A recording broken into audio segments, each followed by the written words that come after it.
Македонските власти побарале од најважната европска експертска институција да ја одложи расправата за мислењето за македонскиот закон за јазици, дознава Алфа.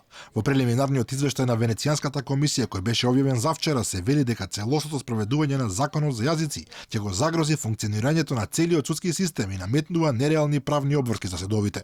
Официјално од пресслужбата на Венецијанската комисија за Алфа потврдија дека расправата за македонскиот закон за јазици се одложува на барање на македонската влада и дека оттаму треба да се бараат одговори зошто дошло до двомесечно поместување на датумот.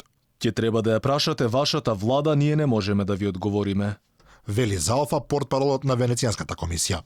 Веднаш по објавувањето на извештајот, владата се обиде да ги минимизира заклучоците на комисијата, но според изворите на Алфа, еден од највисоките владини функционери отишол чекор понатаму и од Венецијанската комисија побарал наместо на 18 октомври расправата за официализирање на мислењето да се одложи до средината на декември.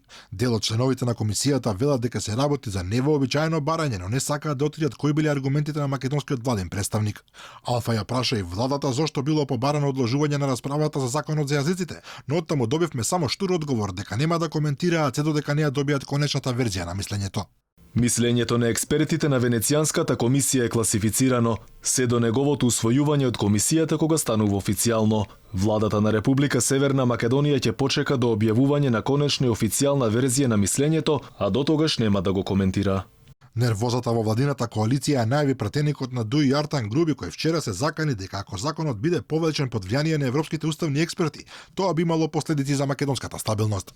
Комисијата ги поздравува унапредените јазични права на албанскиот јазик и изразува загриженост само околу цената на имплементацијата на овој закон, како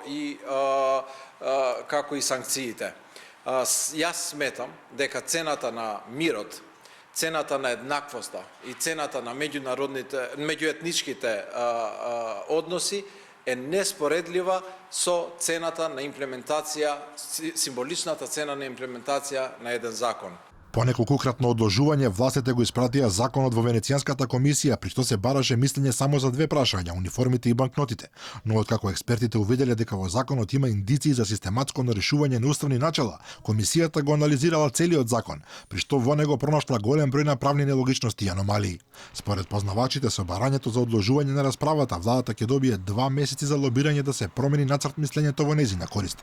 Ако експертите сепак не попуштат, владата ќе добие 60 дена да се подготви за официјалната верзија која е поразителна за коалицијата на СДСМ и ДУИ.